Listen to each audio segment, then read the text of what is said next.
Hello, my loves. Welcome to... My name is Jeff. This is pretty much my shenanigans channel. Just talk about things that come up in my mind. I just did my nighttime routine. That's why my skin is glowing. I did also some gua sha. But anyway, that's neither here nor there. I'm going to put on my glasses because I will not be abducted into the stupid bitch academy. Okay, so what I mean by that, I was on my main account. So I have 3 channels, and my main channel, I had seen this video come up that was about, talking about men that are like terrible. They always have a woman vouching for them or something like that. I can't remember the title. Hold on. The title of this video is Why Some Women Protect Toxic Men. I have to share my own perspective and my own kind of nuance to this because, and this isn't to shit on anybody, this is just my own personal experience because I have noticed with certain people, and mind you, I want to sit here and say there have been 2 friendships that I've had in my life where the first one, I knew this person from high school and I was still friends with them in college, and I ended my relationship with her because she was protecting a toxic man. And then here I am in my older life where I just ended a relationship with somebody that was doing pretty much the same thing. So I realized that the universe and God was kind of cycling this pattern of these types of friendships. And now that I'm getting older, I'm like, no. In the video, the girl was talking about how, the saying, don't ever walk through this world how the world is treating you. I hope I said it right, but you are not supposed to walk through this world. I mean, you can do whatever you want. You should not walk through this world looking how the world is treating you. Even if it's treating you like trash, you're supposed to not look like that. And women that protect toxic men, they look exactly like what they're going through. 2 friends that I mentioned, one of them, 90% of the time, I feel like when I would talk to them on, or actually 80%, I should say, when I would talk to them on FaceTime or over the phone, they always looked like they were going through something, even without telling me. But of course, when it comes to social media, they looked all put together. You know what I mean? I would even say for myself, and I understand life be lifing. I'm not going to sit here and shit on anybody, whatever. I understand life be lifing. And I have been there myself where I feel like I don't look good, especially when my hair not being done. I feel like that's the biggest thing for me where I'm that's why I wear a scarf. I mean, I'm getting ready for bed, but I have a scarf on my head, but I'm let me just throw on a scarf so, I can look somewhat put together, whatever.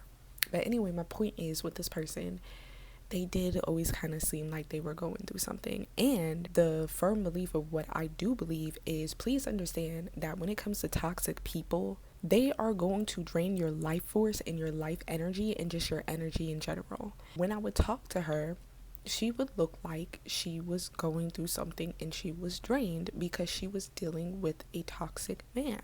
And even my friend from high school, it was the same thing. It was they were finding excuses because they wanted to be validated or valid so bad. So there's a couple of things that I want to talk about. So one of the things that I notice about women that protect toxic men, this is what they do. So let's pretend that we're at a museum. And the museum with the face, the screaming face, that painting, right? These women that are protecting these toxic men will think they are looking at the Mona Lisa. No, that is the screaming man painting. And they will make themselves believe, no, that is a beautiful piece of art of the Mona Lisa, because they will tell themselves lies because they really want to believe that this toxic man is good for them when really they just want to be picked so bad. Okay, I hope you're following. So the next thing that I want to talk about, can I bring this blanket on me? I'm cold. I was watching a video the other day that was talking about Cassie and Maddy from Euphoria. Now, I want to tell y'all, I never finished Euphoria first season, but I got the consensus of what Cassie's character was and Maddy's character was, okay? So in this video that I was watching on YouTube was talking about these women are gorgeous, right? They walk into the room, they turn heads. So let's talk about Cassie real quick. Cassie knows that she's beautiful. She knows that she's that bitch.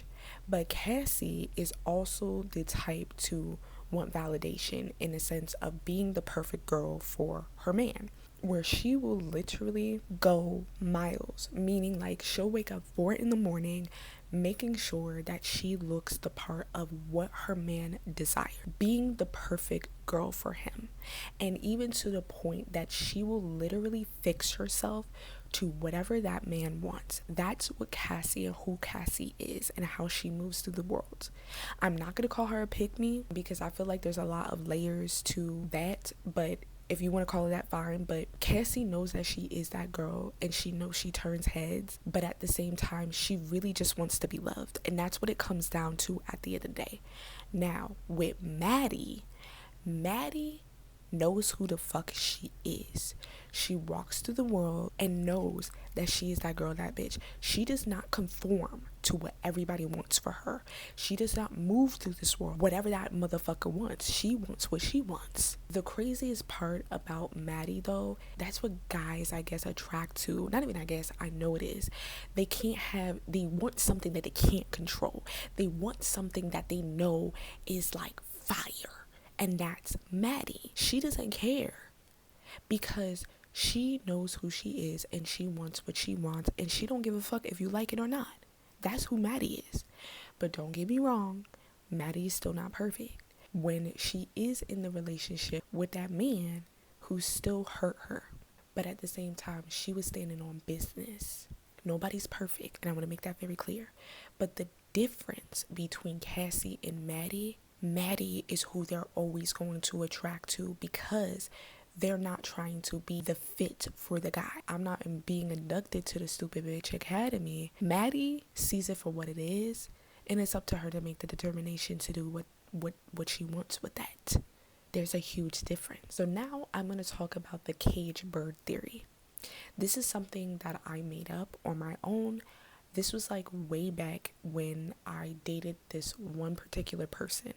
And I will never forget this, and this is why I call it the cage bird theory. So this guy that I started dating in college, this was the first time that I had ever dated a guy. I did not date in high school. I just wasn't interested in dating.